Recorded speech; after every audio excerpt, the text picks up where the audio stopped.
한국 도깨비 이미지로 접근하다 진행을 맡게 된 이윤선이라고 합니다. 현재 문화재청 문화재 전문위원으로 있고 또 한국민속학술단체 연합회 회장을 작년까지 역임한 바 있습니다. 제가 진행을 하기 때문에 마스크를 벗도록 하겠습니다. 나머지 분들은 마스크 쓰고 계세요. 오늘 지금 줌에도 지금 여러분들이 들어오셨네요. 뭐 각 국가를 대표해서 각 지방을 대표해서 이렇게 들어오신 것 같은데 일본의 우리 박미경 선생님 지금 접속해 계시고 다른 분들도 지금 몇 분, 그리고 나머지 분들은 지금 현장에 계시는데 현장에도 지금 화면이 뒤에 비추지는 않습니다만은 뒤에 한 172명 정도 뒤에가 지금 앉아 계십니다. 오늘 아주 성황을 이루어주신 데 대해서 감사의 말씀을 드립니다. 오늘 이 세미나는 횟수로는 이런 형식의 횟수로는 5번째예요. 지금 5년째 하고 있고 해마다 한국, 중국, 일본을 중심으로 해서 상당히 지명도 높은 학자분들이 이렇게 오셔서 해마다 이 도깨비 세미나를 했습니다. 그리고 이 5년째 올해 마치는 것이 아니라 앞으로 또 한국, 중국, 일본, 베트남 또는 동남아시아, 특히 우리 도깨비라고 하는 이런 이제 뭐 같지는 않더라도 유사한 개념이나 그런 관념들을 갖고 있는 또 유사한 이미지들을 공유하는 이런 지역들로 앞으로 계속 확대, 그 다음에 지속해 나갈 그런 생각이고요. 총장님 맞습니까? 네.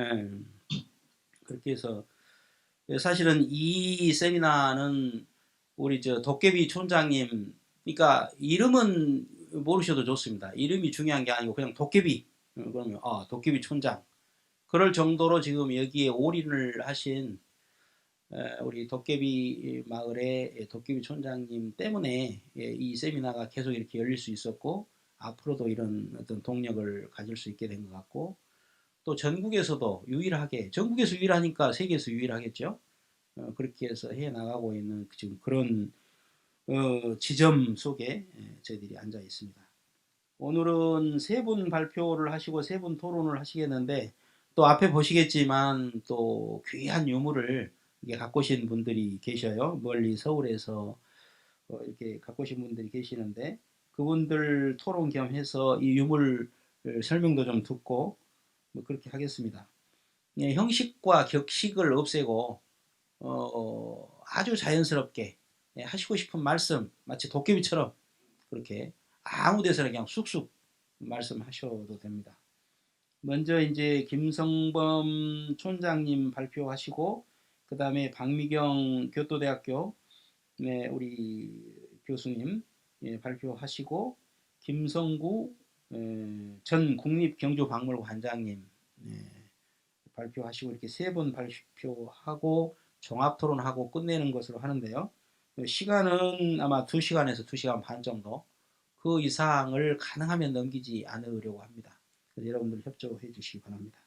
먼저 우리 섬진강 도깨비마을 촌장님 김성범 촌장님을 모시고 한국 도깨비 이미지 찾기 발표 겸 또 인사 말씀 겸 이렇게 하겠습니다. 화면 공유가 안 되는 관계로 다른 결론을 말씀드리자면 서울국립아동청소년도서관에 소장된 도깨비가 등장하는 모든 그림책 977권의 사파를 분석하고 검토하였는데요. 80년대에는 뿔이 하나이고 털가죽을 걸치고 붉은색의 몸 색깔에 철퇴를 든 오니와도, 일본의 오니와도 비슷한 모습의 도깨비가 다수이지만 90년대에는 보통 사람의 피부색, 살색이라고 보통 한국에서 이야기하는 연한 복숭아색의 피부색이 늘어나고 2000년대 이후에는 또 뿔이 하나인 게 하나 아니면 보이지 않는 존재이기 때문에 없었던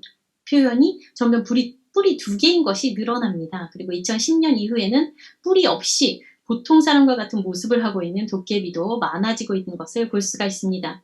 도깨비의 뿔이나 복장, 소품 등이 점점 다양해지면서 80년대까지는 굉장히 전형적인 도깨비가 인상 깊었기 때문에 한국의 도깨비가 너무 전형적인 일본의 오니의 모습을 닮지 않았었나라고 생각하시는 분들도 많을 텐데요. 실제로 2000년 이후의 도깨비의 모습은 굉장히 많이 달라졌고 사파 속에서도 달라졌고 어린이들이 그리고 있는 도깨비를 봤을 때도 많이 달라진 것을 알 수가 있었습니다. 그리고 도깨비는 이와 같이 한국 출판 시장의 성장에 따라서 대중이 선택할 수 있는 시각의 이미지의 폭이 넓어지면서 많은 책이 출판되고 번역본도 늘어나면서 또 본래의 폭넓은 의미의 도깨비는 다양한 트롤이나 오가나 세계 여러 상상의 존재, 그리고 일본에서도 오바케나 오니나 천둥의 신 등 다양한 의미들을 도깨비라고 해도 의아하지 않은 그런 폭넓은 성격을 가지고 있기 때문에 자기 자신의 폭넓은 성격에 부합하는 모습들을 다양하게 찾아가고 있는 것이 아닌가라고 생각합니다. 이러한 변화 또한 대중 속에서 살아온 도깨비이기 때문에 자연스럽게 많은 모습을 갖게 된 게 아닌가, 그런 기회를 얻게 된 게 아닌가라고 생각하고요. 또 앞으로 도깨비가 한국 대중의 삶에 다양하게 이미 지금 현재에도 많은 설화와 전승, 그리고 창작 동화, 창작 애니메이션이나 영화, 그리고 최근에 유행했던 드라마까지 다양하게 나타나고 있는 만큼 또 다양하게 변화해 갈 것 같아서 저는 개인적으로 크게 기대를 하고 있습니다. 새로운 도깨비의 모습에 기대를 하고 있습니다. 오늘 발표는 여기까지 마치겠습니다. 네, 감사합니다. 장시간 동안 애쓰셨습니다. 아주 방대한 자료를 가지고 도깨비의 어떤 변천사라고나 할까요? 아주 감동적으로 들었습니다. 다양한 이미지를 이해할 수 있었고요. 관련해서 우리 조준원 박사님, 곡성문화원의 조준원 박사님 토론 듣고 잠깐 쉬었다가 진행하도록 하겠습니다. 조준원 박사님, 네, 부탁드립니다. 네, 자연스럽게, 예. 아니요, 마이크.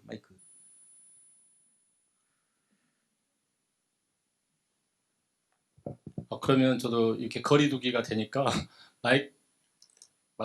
마이크가 아니고 마스크를 벗고 말씀드리겠습니다. 네, 저는 곡성문화원 조춘원입니다.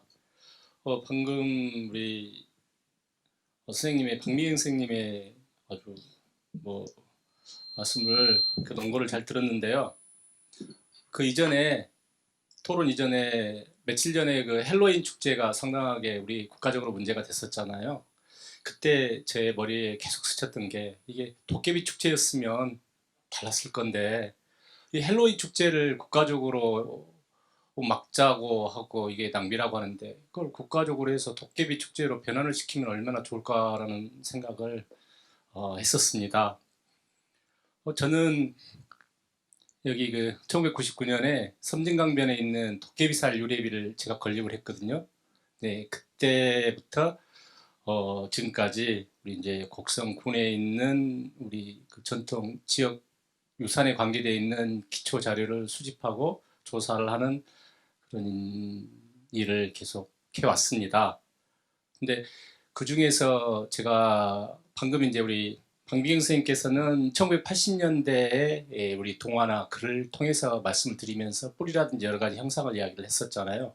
저는 제가 우리 어르신들, 어머님, 아버님, 옛날 지금 생각하면 110세, 120세 정도 살아계시면 되시는 할아버지, 할머니들을 제가 모시고 이런 설화라든지 여러 가지 구술 자료를 조사를 하면서 항상 도깨비에 대해서 그분들이 이야기를 하셨습니다. 근데 1980년대에 나타난 도깨비 하고요.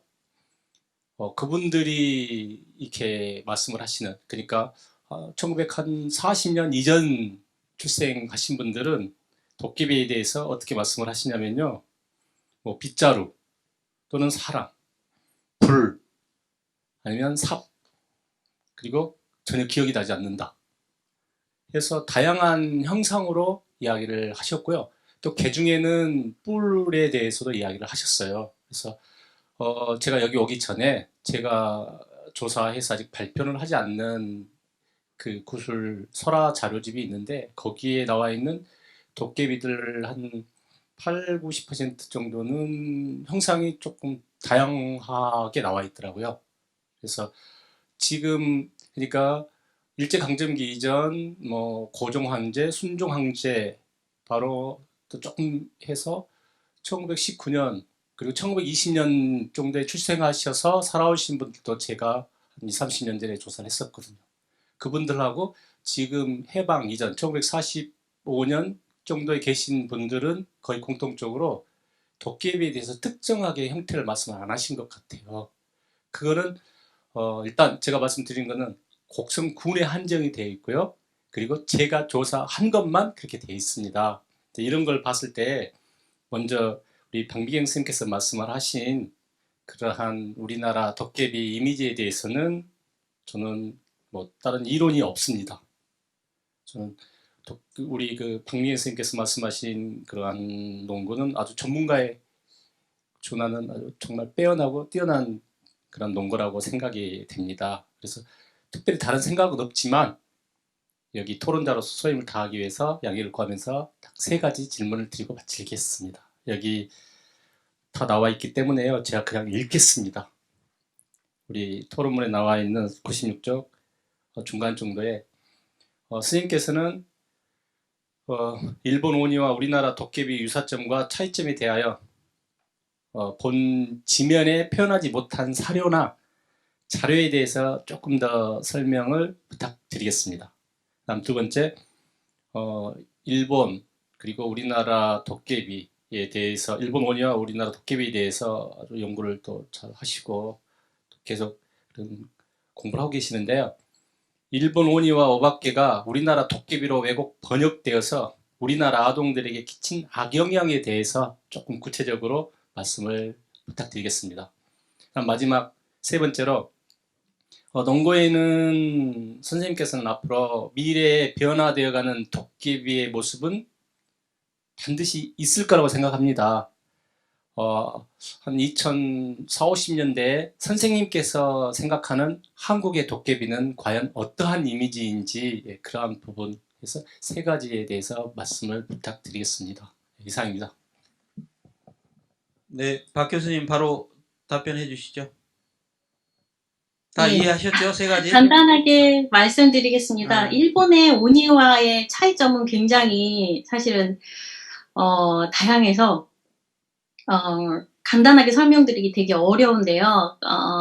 간단하게 생각을 해서 말씀을 드리자면 방금 전에 말씀드렸던 것 같은 천둥의 신이라든가 뭐 오바케라든가 이런 것들이 일본에서도 초기 단계에서는 전부 오니라고 하는 존재였는데 그게 점차 세분화되어 가기 시작을 합니다. 그리고 지금은 뭐 다양한 어떤 이런저런 요괴로 더 세분화되어 있기 때문에 오니에 대해서 사전적인 정의를 찾아보면 워낙 폭넓은 의미를 갖고 있기 때문에 도깨비랑 크게 다를 것이 없습니다. 그렇지만 현재 다양하게 세분화되어 있는 가운데서 그 세분화된 오니에서 갈라져 나간 다양한 것들과 비교하기 위해서 오니를 어떤 존재인가라고 자꾸 잡게 되는데요.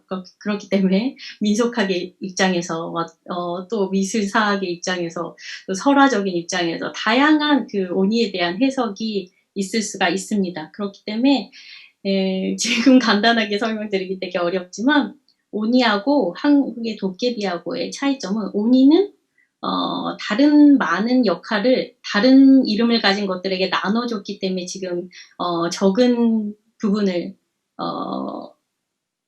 표시하게 되었지만 한국의 도깨비는 그렇게 나누어주지 않고 지금 실제로 도깨비란 이름에 다 가지고 있기 때문에 포용적이고 포괄적인 의미를 가지고 있다고 생각합니다. 그리고 실제로는 오니도 한국의 도깨비처럼 가시화되는 것을 원치 않았던 시절도 있었고 지금도 원치 않는 사람도 많이 있습니다. 특히 민간 전승이나 설화 그 지역에 관련된 설화와 의 전통을 가지고 있는 마을에서는 원치를 않습니다. 그렇지만 그냥 대중문화나 아동문화는 대중문화와 아동문화라고 생각하기 때문에 또 다른 뭐 온이라고 하는 자기네의 민속 신앙과 또 다른 존재라고 생각을 해서 즐기는 거는 따로 즐기고 생각하고 있는 그 신앙은 또 따로 생각하고 있는 부분이 있습니다. 근데 이러한 대중문화가 점점 발달돼 가면서부터 온이도 원래 가시화되지 않고 그 신성성이 강했던 것이 점차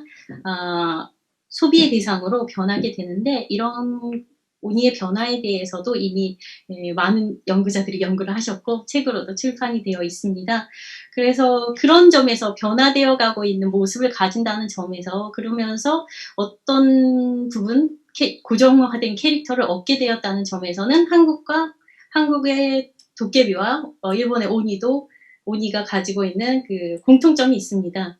그렇지만 한국의 도깨비는 오니보다 원래 더 많은 의미를 포괄하고 있었기 때문에 그 이미지도 더 다양하게 이미 오니는 이미 고정되었지만 역할을 다 나눠주고 하나로 고정되었지만 한국의 도깨비는 다양하게 그려지고 있는 점이 크게 다른 점이지 않을까 생각합니다. 그리고 또 일본의 오니라든가 오바케가 한국의 도깨비로 번역되면서 끼친 악영향에 관해서 물어보셨는데 저는 악영향이 있다고 생각하지 않습니다. 그냥 도깨비라고 불려지는 모든 것이 그냥 도깨비라고 생각하고 또 도깨비로 그려지는 모든 게 그냥 도깨비라고 생각을 합니다. 그래서 그 시기에 어떤 사람들이 그 도깨비를 즐겼었는지 그게 대중의 선택이 그만큼 중요하다고 생각을 하고요. 실제로 만약에 악영향이 있다고 생각해서 나쁘다고 생각을 했다면 시장에서 사라져갈 거라고 생각을 합니다. 그리고 세 번째 질문에 대해서는요. 미래의 도깨비의 모습에 대한 건데요. 저는 구체적으로 제가 상상하고 있는 도깨비가 있다기보다는요. 최근에 학생들과 한국 문화에 대한 수업을 하다 보면 도깨비에 대한 한국의 도깨비 동화도 굉장히 일본에 번역이 많이 되어 있고요. 그 도깨비는 오니라든가 뭐 다른 이름으로 바뀐다기보다 도깨비라는 고유명사로 번역된 경우가 많이 있습니다. 일본 자체가 워낙 다양한 요괴를 즐기는 문화를 가지고 있기 때문에 그 서양이나 아니면은 뭐 한국에 아니면은 다른 동남아시아의 요괴들도 그 이름 그대로를 가지고 와도 충분히 소비할 수 있는 시장이 있는 부분도 있어서 도깨비가 그냥 도깨비로 들어오는 경우가 많은데요. 그때 그냥 전형적인 오니와 비슷한 도깨비가 아닌 동화책도 많이 있어서 제가 전형적인 도깨비 이미지는 일본의 오니와도 비슷한 점이 있는데라는 얘기를 해도 제가 보는 한국 그림책은 그렇지 않은데요 라고 얘기하는 학생이 많이 있습니다. 그리고 실제로 지금 가장 많이 이야기하는 거는 한국 드라마 도깨비에 대한 이야기를 제일 많이 하기 때문에 어떤 그 신령 같은 느낌, 그 스피리추얼한 뭔가 그런 존재, 사람의 모습으로 나타나지만 일본의 그런 오바케나 오니나 이런 것과는 완전히 다른 느낌으로 인식을 하고 있습니다. 그런 것처럼 세계에서 지금 가장 많이 인식되는 도깨비의 이미지는 공유가 아닐까라는 생각이 드는데요. 그런 식으로 새로운 뭐 히트작이나 드라마나 아니면 책이나 애니메이션이 있으면 또 그런 애니메이션이나 드라마가 주도하면서 변화를 이끌어가지 않을까라고 생각을 합니다. 네, 고맙습니다. 네. 예, 답변도 아주 깔끔하시고 많은 생각들을 해주게 하는 답변이었는데 혹시 그에 대한 반론은 없으시나요? 아니 제가 그 악영향에 대해서 여쭤봤는데 네. 제가 우문현답인 것 같습니다. 아, 예, 감사합니다. 네, 좋습니다. 그러면 뭐 시간은 많이 지났습니다만은 우리 저 청중 중에 또 줌으로 지금 접속하신 분들 중에 줌에서는 타이핑으로 이 질문을 해주시면 되고 여기서는 뭐 손을 들어서 표해 주시면 한 분 정도 질문을 받도록 하겠습니다. 네, 마이크 드리십시오. 박미경 박사님 반갑습니다. 네, 저는 김영규입니다. 반갑습니다. 네, 선생님 그 연화고에서 말이죠. 거기 요기 열차 타보셨어요? 네. 네, 타봤어요. 그렇죠. 네. 네, 그 기타로 열차. 네. 개개개너 기타로 그 작가가 네. 그 시계루입니까? 그게 이제 그 네, 테마에 미즈키 쭉 시계루. 역마다 전부 요기가 있어가지고 그걸 네. 애들이 얼마나 좋아합니까? 근데 네, 이제 그 그렇죠. 얘기를 그냥 동화책 설명하시다가 안 해가지고 이제 네, 이것도 연관이 된 얘기잖아요, 사실은. 네, 이제 예. 그래서 저는 곡성 그 군에 쪽에 이제 도깨비 마을 있고 여기에 새로운 도깨비 문화가 형성되고 있는데 네. 그런 것도 접목했으면 좋겠다는 생각이 들어요. 예, 예, 저도 그렇게 그죠? 예, 생각합니다. 선생님이 말씀하신 동화책도 여기에서 네, 뭔가 좀 또 작가가 재밌는 도깨비 얘기를 썼으면 좋겠고, 그 다음에 네, 군에서는 좀 예산을 들여가지고 네, 여기에다가 거기서 네, 도깨비 그 조그마한 열차에서 타는 놀이 있잖아요. 이렇게 네, 하면은 보다 더 네, 현실적으로 되지 않을까 그런 생각이 네, 들었습니다. 근데 이제 마지막으로 한 가지 제가 선생님한테 이제 말씀드리고 싶은 거 하나 있는데요. 네, 지금 선생님 말씀하신 그 일본의 그 도깨비 번역될 때 대상 중에서 그 까미나리 말씀하셨잖아요. 네, 까미나리를 도깨비로 번역됐다고. 네, 네. 근데 그거는 참 다행인 거예요. 저 생각에는. 왜 네, 그러느냐? 지금 말씀하신 게 그 까미나리가 결국은 그 뇌신 풍신에서 뇌신에 네, 해당되는 네, 거죠. 예. 네, 그 후지산 근방에는 옛날부터 민속들이 많이 잔존했기 때문에 특히 학고레 신사 쪽에 가면은 거기 오카다 미술관 있잖아요. 거기 네, 가보셨어요? 예. 네, 오카다 미술관 들어가면 바로 그 벽에 유리창 벽에가 왼쪽에 그 뇌신 우측에 풍신 해가지고 그게 상징적이지 않습니까? 그죠? 네, 그죠? 아주 네, 굉장히 우람하게 그림이 되어 있는데 그거는 네, 그 지역의 특성을 이렇게 반영해주고 있는데 그게 이제 그 소위 말하면 도낭벽화에서 그와 유사한 네, 포즈가 나오지 않습니까? 이렇게 그 무사형으로. 예, 그게 이제 우리 말하면 그냥 인왕문에 들어있는 인왕 그다음에 우리가 말하는 또 금강 역사상의 포즈를 네, 인용해가지고 음. 그 두 가지 쌍으로 이렇게 나타나지 않습니까? 근데 네, 거기에서 뇌신 네, 그 뇌신이 이제 맞습니다. 그 뇌신인데 그 그거를 보고 선생님 말씀하시는 거 보고 이거는 그 사람이 번역자 도깨비를 번역한 게 너무 맞다는 거예요. 왜 그러냐면은 조자영 박사 아시죠? 네, 조자영 박사님. 네, 조자영 박사님이 도깨비의 그 형상이 어디서 왔을까를 연구를 많이 하셨잖아요. 네. 많이 하셨는데 이제 제가 마지막에 코멘트는 하겠지만 어쨌든간 지금 선생님 말씀하신 그 뇌신도 들어갑니다.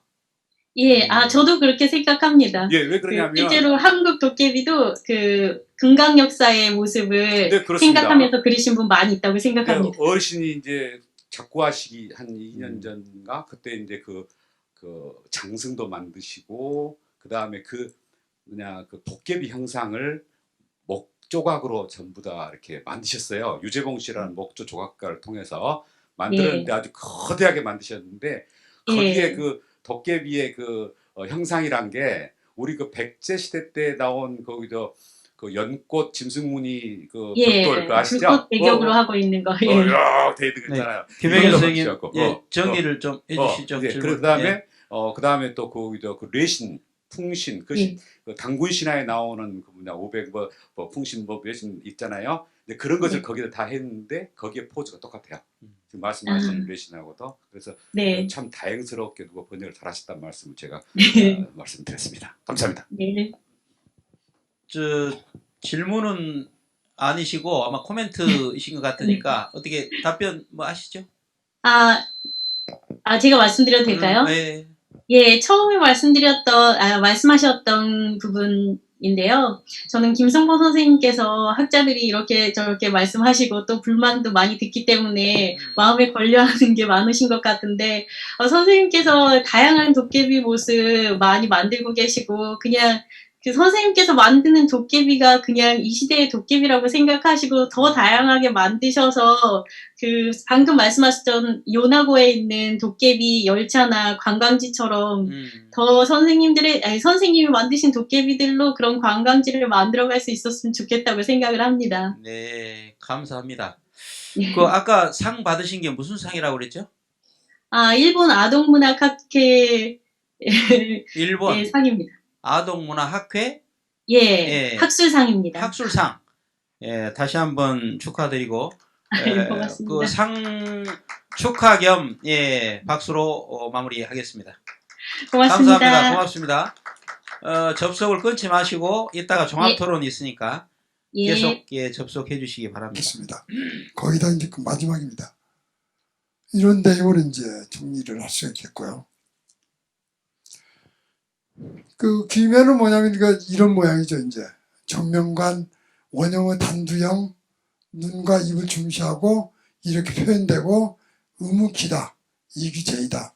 근데 이제 저 도깨비는 이렇게 독가비로 성인 남자를 보는 설이 있고, 그런데 이제 일반적으로 의무귀에 귀에 속아나 차이가 있고 이렇게 된다는 얘기죠. 그래서 1980년대 일부 연구자들이 이제 그 도깨비를 유행화시키게 가지고 귀면을 차용했다는 얘기죠.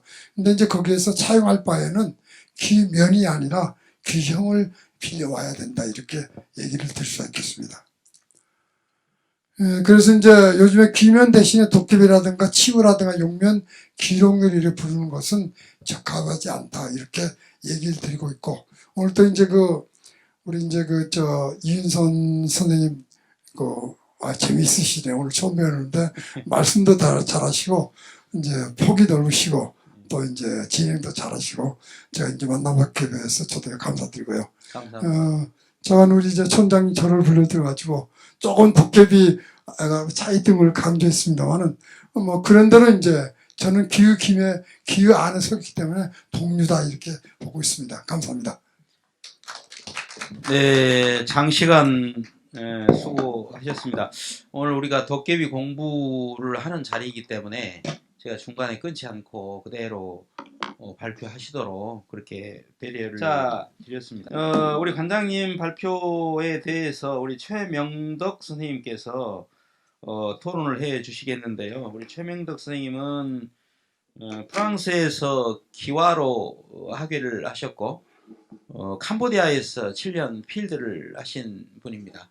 그래서 우리가 잘 모르기도 하고 또 놓치고 가는 그 힌두라든가 동남아 이런 지형들을 많이 알고 계시기 때문에 좋은 토론이 제가 공부한 캄보디아는 기면기하가 많았다고 하면 제가 눈여겨서 봤겠는데 딱 기면기하가 한 점이 나와가지고 이게 어떻게 제가 발표를 따로 준비할 수가 없었어요. 네.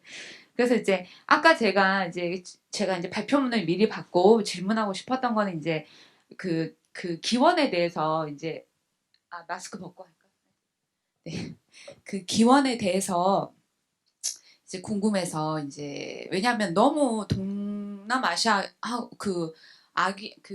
얼굴 면상과 우리나라나 동아시아에서 쓰는 게 너무 닮아가지고 제가 이제 여쭤보려고 이제 아까 그 설이 어디서 나왔는가 이제 여쭤봤는데 아까 말씀을 정리를 길게 해주셔서 이제 그 질문은 넘어가고요.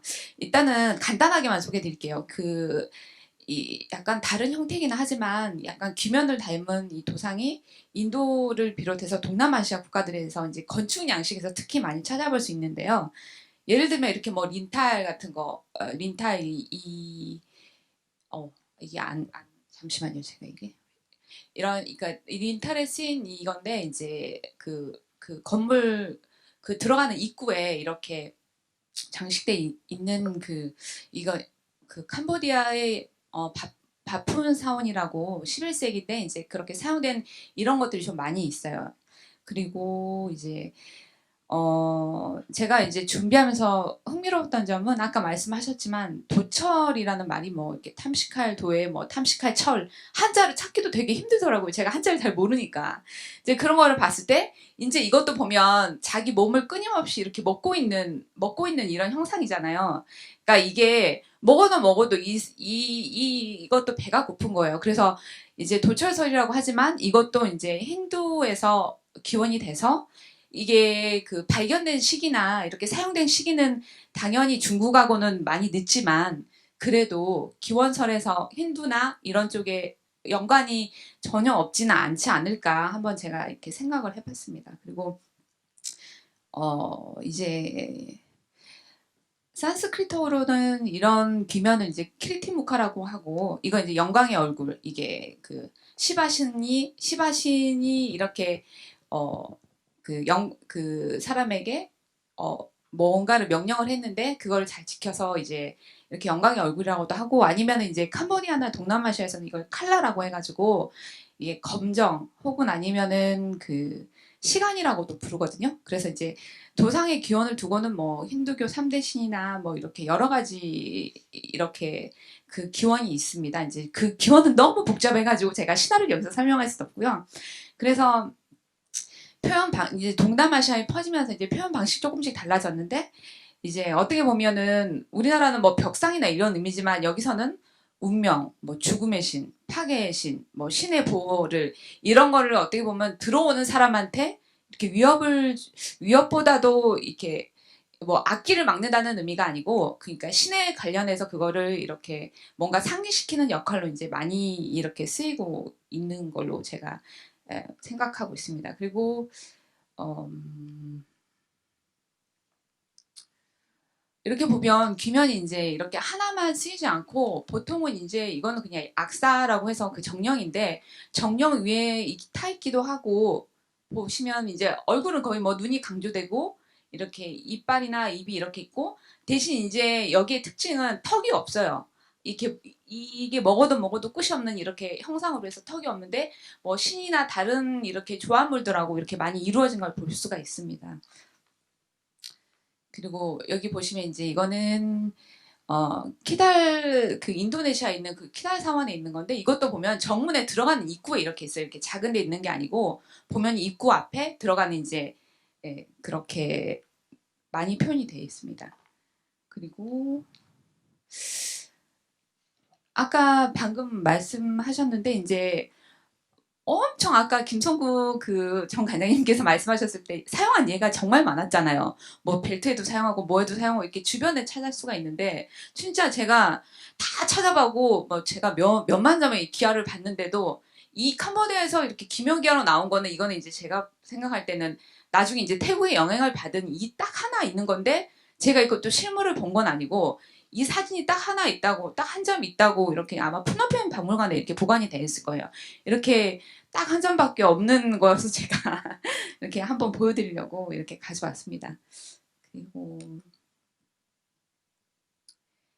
그리고 또 딱 하나 예를 찾은 게, 이제 이렇게 잘 보이실지 모르겠는데, 이제 캄보디아는 기와를 사용하기도 하지만 이렇게 돌을 깎아서 이걸 기와라고 부르긴 그렇고, 이게 이제 기와는 이제 그 흙으로 만든 거고 이건 돌로 만든 거지만, 이렇게 귀면, 그러니까 이 괴물 모양 같은 이걸로 해서 아까 그 칼라나 이런 모양으로 해서 이렇게 쓰는 것도 딱 하나만 발견이 됐어요. 보통은 연꽃 모양이나 이제 이런 걸로만 이렇게 발견을 하는데, 거의 좀 드뭅니다, 이렇게 사용이.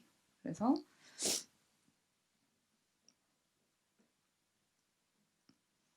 이제 제가 김성훈 관장님한테 드리고 싶은 그 질문은, 이렇게 그러니까 좀 다르고 기원이나 이렇게 모양이나 이런 의미가 좀 다르긴 하지만, 이제 그 힌두나 이렇게 불교 영향권에서 이런 거를 많이 사용을 하는데, 이제 혹시 이제 아까 삼국시대 특히 우리나라에서 주를 이루는데, 우리나라에 뭐 이제 불교가 유입되는 이런 시기와 맞물려서 혹시 기면화가 더 발전해서 사용되지 않았을까, 뭐 이런 거에 대해서 질문을 하나 드리고 싶습니다.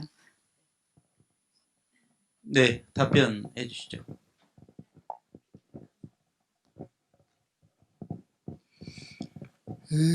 키르키 묵화에 대해서는 이제 저도 좀 자료를 찾고 있는데, 제가 알기로는 이제 불상에도 이제 저 석불 같은 경우 있잖아요. 그 6, 7세기 석불 같은 데도 이제 불상 그 배 위에 저게 키르티 묵화가 이제 앉혀 있거든요. 역시 키르티 묵화는 이제 그 자료가 거의 소략해요. 그래서 그 영문으로 된 캠벨 교수인가요? 그분이 썼던 자료 외에는 이제 인도 내부에서 그 썼던 자료들을 입수를 못해요.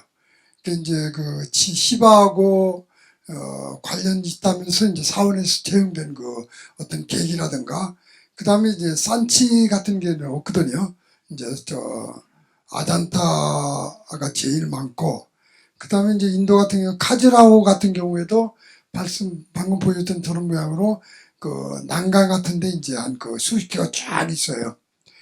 역시 이제 모양 자체는 상당히 무슨 모양이고, 이제 의미가 이제 차이가 있다는 얘기죠. 근데 저게 이제 불교가 전래되고 흥행하면서 동북아시아에 이게 영향을 끼쳤냐 의미인데, 결국에 저게 끼쳤다면은 나름대로 그 존명이 한역돼 가지고 경전 같은데 이제 들어가지 않겠느냐. 저는 그래서 이제 경전 같은 걸 유심히 좀 봤어요. 왜냐하면은 절에서도 이제 그 키리트 묵가를 상당히 강조를 하기도 하고 해가지고, 근데 아직까지는 이제 제가 아직 좀 부족합니다만은 그 불경 같은데 그 키리타 묵가에 대한 설명이 없는 걸로. 그래서 그 아잔타 석굴하고 약간 그 인도 유행돼가지고 그게 또 다른 그 도상으로서 이제 동남아시아 일종의 말하면 소승불교 쪽으로만 간 게 아닌가 이렇게 보이고, 대승불교 쪽으로는 올라오지 않았는가. 왜냐하면 기왕의 그 도철이라든가 수주라든가 그 포수가 이게 돼 있기 때문에 그것을 불교가 받아들였다는 얘기죠. 받아들이지 않았다면은 이제 소위 아잔타라든가 키리트 묵가가 들어올 수 있지만은, 그런 비슷한 유형의 도상이라든가 그런 기능을 지니고 있는 그 도철 또는 포수 기면이 있기 때문에 이쪽으로는 받아들이지 않지 않겠느냐. 그래서 저는 그 키리타 묵가하고 이쪽 기면하고 연결하기에는 갭이 좀 있고 시대적인 거라든가 연결고리가 끊겨져요. 그래서 이거는 조금 앞으로 연구할 분야다 얘기할 수 있겠고, 역시 이제 그 불교에서 기면을 쉽게 받아들인 거는 역시 삼국시대의 그 불교 문화라는 거는 왕권 사원 문화라는 게 대궐 문화하고 동격입니다. 대궐에 썼던 그 문양이라든가 길상이라든가 벽사 문양이 그대로 이제 사월에 채용되기 때문에 그거는 이제 불교화라는 특성하고는 동북아시아는 조금 그 측면을 생각해야 되지 않겠느냐. 잘 알겠습니다. 이렇게 네. 정리하겠습니다. 반론 있으신가요? 네. 그래서 이제 제가 거기에 대해서도 조금 저도 찾아봤는데, 이제 아까 귀면역이 있었는데, 이제 힌두에서 쓸 때 이제 보면은 그 귀형이라고 아까 이제 전체가 다 나온 모습을 이렇게 한 도상도 있어서 이거를 마하칼라라고 하고 뭐 대흑천 뭐 이렇게 해가지고, 이게 일본을 거쳐서 이렇게 그러니까 그러니까 밀교를 일본의 밀교에 들어가서 뭐 다이코쿠텐이라는 뭐 7신까지 이렇게 들어가는 이런 것도 있더라고요. 그래서 혹시 이런 모양이 이제 나중에 아까 이제 뭐 천둥신이라고 했는데, 이제 천둥신은 여기 있고 제가 찾은 거는 도깨비 방망이야 뭔가 이렇게 나누어주는 이런 모습이, 저는 이제 다이코쿠텐 그 칠복신의 또 한 명 중에 하나도 그런 그 도깨비나 뭐 이런, 그러니까 우리가 이렇게 받아들인 그런 거하고 또 이렇게 그 중에 하나의 이미지이지 않을까라는 또 생각을 해봤습니다. 제가. 네. 끝. 네, 감사합니다. 감사합니다. 지금 줌에 이제 여러분들 들어와 계시는데, 우선은 박미경 선생의 이제 그 여러 가지 질문들은 나왔는데 두 가지 질문만 드릴게요. 네. 우리 관장님이 말씀하시면서 네. 지금 이제 도깨비 학이 정립되어 있지 않기 때문에 전형적이라고 하는 용어를 쓰는 것은 무리다. 전형성, 도깨비의 전형성, 그 말씀을 하셨는데 거기에 대한 답변을 하나 주시고, 그 다음에 최명덕 선생님이 말씀하시면서 뭐 칠복신하고 혹시 무슨 관련이 있는 건 아닌가, 이런 의문을 표시하셨어요. 그 두 가지에 대해서 좀 답변 부탁드립니다. 네, 먼저 전형적인 도깨비 이미지라는 말씀 드렸던 거는, 제가 아동 서적에 나타나는 도깨비 사파 이야기를 할 때 여기 가장 많이 나타나는, 특히 전반에 많이 나타나는 뿔, 송곳니, 서롯, 방망이, 이 네 가지 요소라고 해서 이 네 가지 요소를 전형적인 도깨비 요소라고 말씀드렸었는데, 이거는 어린이 서적에 나타나는 도깨비 사파 내에서의 이야기이기 때문에 분야나 시간을 넓히면 다시 다른 얘기가 되니까요. 그거는 당연히 넓은 시간을 두시고 또 분야도 다르신 선생님께서 불편하실 수 있을 것 같은데, 아동문학의 사파 내에서의 이야기라는 점 알아주셨으면 좋겠고요. 네. 그리고 칠복신에 관한 거는요. 제가 잘 몰라서 말씀드리기 어려운데 칠복신 자체가 여러 가지 복을 주는 신이기 때문에 도깨비의 특징이 일본에서 오니는 그렇게 복을 주는 신이라는 이미지보다는 무서운 신이기 때문에 퇴치해야 되는 대상으로 의미가 되게 좀 좁혀져 있는 상태이기 때문에 그 이전에 초기 단계에 오니는 어떨지 몰라도 지금 현재는 의미가 상당히 좁혀져 있는 상태이기 때문에 이 의미가 좁혀진 거는 에도 시대 이후라고 할 수 있는데 그렇게 되면 아마 말씀하신 대로 칠복신 우리가 유사하게 느꼈던 복을 주는 도깨비의 이미지는 칠복신의 하나에서 가져온 이미지일 수 있을 가능성도 있을 것 같긴 하지만 그 근거가 되는 어떤 이야기가 있다거나 논문이 있다거나 의견이 지금 상태로 있는 건 아니기 때문에 가능성은 네, 있는 이야기가 더 찾아보시면은 잘 알겠습니다. 예. 야 될까 싶습니다. 시간 마지막 잠깐만. 예, 그래도 관중들 오래 기다리셨는데 아무리 시간이 오래됐어도 잠깐 이렇게 원하시는 분들 말씀 듣고 그렇게 이제 우리 오랫동안 이렇게 앉아 계셨는데 이 질문만큼은 꼭 오늘 이렇게 드리고 가야 내가 오늘 저녁에 잠을 자겠다 하시는 분 손 들어주시고 말씀해 주세요. 집에 가서 후회하지 마시고. 예, 그 방금 관장님께서 예. 앞으로는 그 도깨비 학으로 이게 발전이 돼서 네, 정립을 네. 하는 게 맞다고 그렇게 말씀을 하셔서 저는 미처 그 생각을 못했었는데 예. 정말 그 말씀에 정말 동의를 하고 좋습니다. 그래서 내년에 이 세미나를 할 때에는 이 세미나가 이 자리 이후에 이 도깨비 학회로 학 이전에 학회로 해서 소장님 좀 내년에 접수하세요. 내년에는 이 그 민속학회와 네, 창립되는 아주 좋습니다. 도깨비 학회로 시작이 되는 게 어떨까 하고 예, 건의를 건의로 드립니다. 제가 네, 이상입니다. 받아들이겠습니다. 자, 그렇게 하고요. 촌장님은 마지막 이제 마무리 발언을 해주시고, 네. 오늘 특별 게스트로 오신 우리 김영균 선생님께서 아니요. 간단하게 오늘 그 코멘트를 해주시고 마지막 촌장님 발언으로 오늘 학회는 아니지 오늘 세미나를 마치도록 하겠습니다. 말씀 한번 해주시죠. 아니 이거 조자영 박사님이 사실 도깨비 문화의 창시자나 다름없습니다. 그래서 그분이 그동안 많은 논문과 그 다음에 글을 남기셨고 근데 이번에 유작이 이렇게 나왔습니다. 이렇게 도깨비 문화라고 이게 저거 한번 비춰주세요. 예. 저 카메라로. 예. 네. 근데 이게 제가 이제 유작을 작년에 받았어요. 노승대 선생님이 갖고 계시다가 제가 출판하려고 받았다가 좀 무리가 있어 자료 좀 준비를 하고 있다가 노승대 선생님하고 윤열수 선생님 아시죠? 과외박물관에 그분 두 분이 고생하셔가지고 자료를 다 모으셔가지고 정말 훌륭한 책을 만들어냈습니다. 근데 도깨비 학이란 말이 나왔는데요. 사실은 학문이라는 것은 뭔가 규정을 하는 것이 아니겠습니까? 그래서 우리 관장님께서 이제 그걸 이끌어 가시면서 도깨비는 앞으로 이러이러한 조건을 갖는 것을 도깨비로 하자 이렇게 해서 우리 한국적인 도깨비상을 한번 정립하는 그런 좋은 기회가 되기를 바랍니다.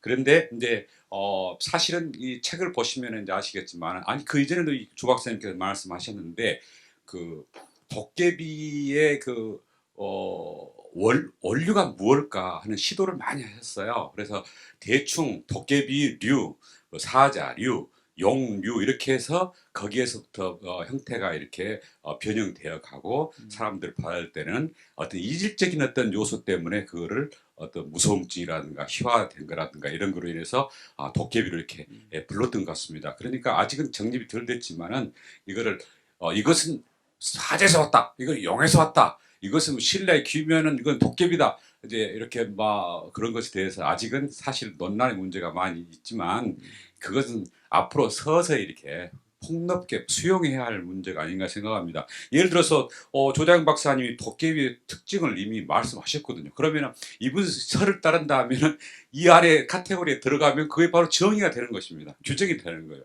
특징적 요소라고 아까 일본의 선생님 말씀처럼 과감하게 말씀을 하실 수 있을 거라고 봅니다.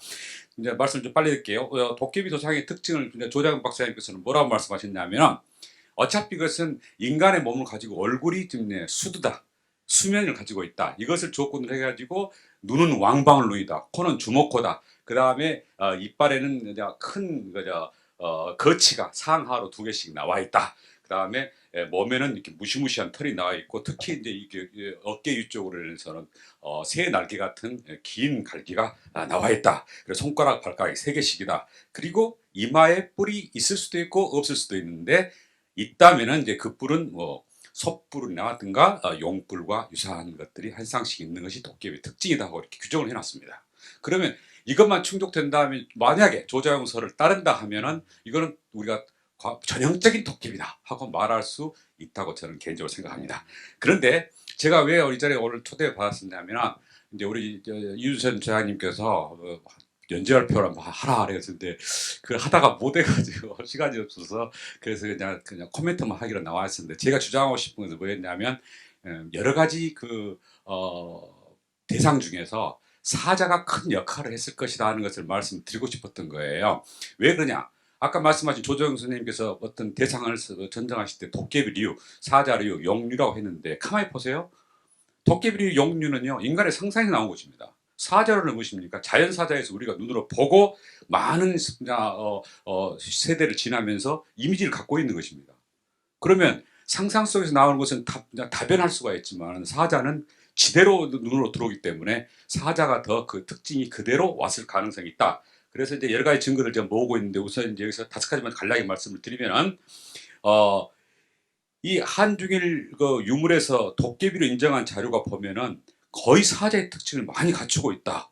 특히 갈기 굉장히 중요합니다. 갈기 정면으로 봤을 때 옆면으로 봤을 때 갈기, 머리의 갈기, 그 다음에 얼굴에 아까 지금 조장 박사님 말씀했던 눈, 코, 입의 특징 그런 것들로 봐서 사자일 가능성이 많다. 두 번째는 이 도깨비가 선생님께 뭐라 하면 책에 15페이지, 16페이지 뭐라고 되어 있냐면은 동방 고유의 도깨비 모습은 불교가 전래되면서 인도의 야차 귀신이나 나찰로 변질되고 부처님의 심부름꾼이나 수호신으로 변하고 종래는 지옥의 옥졸로까지 전하고 만다. 이 키워드는 전부 다 불교의 전례하고 똑같습니다. 거기에 불교와 함께 묻어온 사자의 상과 똑같습니다. 그래서 아마 사자일 가능성, 사자의 영향이 컸을 거라고 생각하고 세 번째는 지금 조장 박사님 책에서 이것은 도깨비다 무슨 도깨비다고 말씀하셨던 자료가 굉장히 많습니다. 그런데 가만히 보면은 그게요 이미 고고 미술학계에서 사자라고 인정해버린 하고 있는 그거를 선생님께서는 도깨비 쪽으로 인식하고 있는 것만 보아도 도깨비가 사자하고 굉장한 친근 유사성이 많다는 것이 제 생각이고요. 네 번째로는 근데 이 도깨비가 사찰에 보면은 숨은 신장 지금 금강역사 인왕등이 그려져 있죠. 이것을 도깨비상으로 인식하신 것입니다. 근데 이거 보면은요, 이 우리가 사찰에서 보는 해탈문이라든가, 그 다음에 그 앞에 보면은 거기에 금강역사 보면은 거기에가 얼굴 자체가 도깨비처럼 기괴하지만 특징이 뭐냐, 몽둥이 들고 있습니다. 도깨비는 우리가 몽둥이 들고 있는 것으로 많이 표현되고 있지 않습니까? 그래서 아까 말씀드린 대로 불교를 타고 같이 넘어가기 때문에 불교에서의 힌트를 얻자면은. 간다라 미술이 이럴 때 헬레니즘 영향으로 해가지고 넘어올 때 그때 헤라클레스가 넘어오지 않습니까? 헤라클레스가 오늘날 금강 역사였다는 것은 논문들이 수없이 많습니다. 근데 거기에 들고 있는 금강저 그러니까 금강 역사라고 말하지 않습니까? 그 금강저 몽둥이 이것이 도깨비 방망이로 왔을 가능성이 많을 것이다. 마지막으로 5번째 그 수문장 역할인데요. 수문장은 지금 도깨비가 수문장 역할도 지금 하는 것으로 이제 인식이 되고 있는데 사자가 동서양을 막론하고 전부 다 수문장 역할을 합니다. 소위 게이트 라이언이고 가디언 라이언인데 게이트 라이언은 이미 서양에서는 거기에서 사생을 하고 태어났고 그 영향을 받았기 때문에 자연사자의 모습을 그대로 거의 인식하고 있기 때문에 그 문화폐라든가 주요한 건축물의 사자들은 자연사자에 똑같습니다. 거의 비슷합니다만은 이것이 문화권을 이탈해 가지고 먼 지역으로 전파되는 과정에서 그 가지고 있는 문화하고 스팝을 일으켜서 변형이 되는 것이 이제 간다라부터 변형이 시작하게 됩니다. 근데 불교와 함께 변형되면서 불교에 묻어가지고 사실은 여기까지 왔던 것입니다. 그래서 이런 것들을 보았을 때 도깨비가 물론 다른 뭐 용도 있고 뭐 사슴도 있고 뭐의 특징을 갖춘다 하더라도 첫째 불교, 두 번째 불교에 묻어온 사자, 그 다음에 그 사자의 역할 이런 것들이 도깨비의 생각을 만드는데 상당히 주요한 인자로서 작용했을 것이라는 것이 제 생각입니다. 감사합니다. 감사합니다. 거의 뭐 발표 수준으로 시간 안 들었더라면은 조금 이따 제가 아주 몰매를 맞을 뻔했습니다.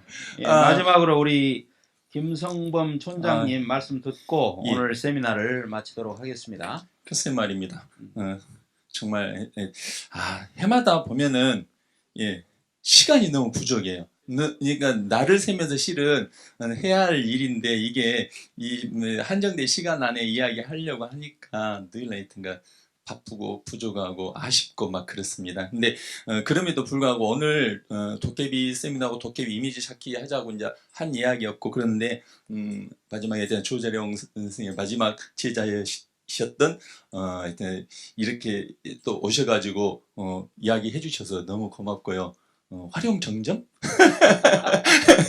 근데 또 이제 김성구 제가 이렇게 선생님 모셨던 것도 나는 아니다라고 했는데 모셨어요. 나는 도깨비 아니다라고 했는데 모신 까닭은 그런 이야기들이 같이 이야기가 일단 토론이 되어야만이 정립을 할 수 있다고 생각이 돼서 너무너무 일단 소중한 선생님이세요. 김성구 선생님 감사합니다. 그렇지만 마지막에 이것은 도깨비다라고 또 이야기하고 끝내야 하잖아요. 그래야지 또 뭔가 맛이 있잖아요. 정말 간단하게 하고 간단하게 이야기는 하고 제가 이야기에 뭔가 하자가 있으면 우리 식사하면서 또 한번 이야기를 나누시게요. 어떤 말씀을 하시되 막차 떨어지면 책임지세요. 네. 도깨비의 뭐 기능 같은 거 아까 기능이 뭔가 규정이 돼야겠다라고 이야기했는데 실은 석고상절에서 15세기에 뭐 석고상절에서 수명을 복을 빈다고 그러니까 우미한 백성들이 수명과 복을 빈다고 그렇게 돼 있어요. 지금 기능이 확실하게 표현이 돼 있죠. 15세기에. 그러니까 수명과 복을 빈데 수명 복뿐만 아니라 저는 15세기의 성격이라고 생각을 해요. 그 이전의 성격은 또 달랐을 것이고 그 이후의 성격은 또 달라져 버렸죠. 그래서 이렇게 지금 제가 무슨 이야기를 하고 있냐면은 그때는 불교까지 배척을 당하고 유교가 들어와 있던 시절이잖아요. 그때 수명과 복을 빌었어요. 그러면은 그 불교 이전 시대였던 또 어땠을까요? 제가 질문을 지금 드리는 거예요. 그러니까 이런 질문들이 계속 가서 그러니까 그런데 방금 같이 김성구 선생님이 말씀하신 것처럼 3000년 동안 지금 이야기를 하고 계시는데 귀면을 이야기하고 계시는데 귀신으로 하나로 이렇게 규정을 짓는 것이 좀 못마땅해요. 저는 실은 이런 것들이 아까 해동 잡록에서 귀와라고 이렇게 나와 있다고 했는데 그것이 병을 없앴다. 석보상절 제가 이야기하는 것이 석보상절에 드디어 한글이 생겨서 도깨비가 생겨난 거죠. 우리 말로. 그 전에 난 다 귀였죠. 그래서 병을 없앴다고 했는데 해동 잡록에서 그래서 귀와다 했는데 실은 병을 없앤 것은 지금 현재 남아 있어요. 제주도에 뭐죠? 이번 이윤선 선생님 예. 영감놀이. 예. 영감놀이로 지금 이렇게 남아 있어요. 영감놀이는 도깨비 뭐라는 얘기거든요. 병을 지금 현재 병마와 싸우는 이야기예요. 그래서 해동 잡는 이야기에서 김성수 선생님이 해줍니까? 이것이 도깨비 이야기구나. 지금 저는 그렇게 받아들여지고 뭐 지붕에 방금같이 수명과 복을 비는 녀석인데 도깨비가 지붕에 올릴 수 없지 않느냐라고 이야기를 했는데 저는 거꾸로 그러니까 김성구 선생님이 이야기해 주신 모든 성격은 저 다 받아들여요. 근데 귀냐 도깨비냐죠. 똑같이 그냥 바꿔서 말한다면은 어떻게 귀신을 우리 지붕 위에 올려? 도깨비를 올려야지. 이라고 저는 이렇게 들려요. 그게 아까 방금 같이 수명과 복을 비는 녀석이니까요. 우리가 도깨비한테 뭐 그것은 확고하게 석부상절이가 들어가 있는 이야기이기도 하고요. 그래서 저 실은 제가 만드는 사람이에요. 또 조각가이기도 해요. 도깨비를 30년 동안 만들었는데 약 1000마리를 만들었어요. 30년 동안 만드는데 30년 동안 한 가지만 만들었겠습니까? 만드는 사람 입장에서는 30년 동안 심심해서 한 가지로 못 만들어요. 계속 제 스스로 변화하죠.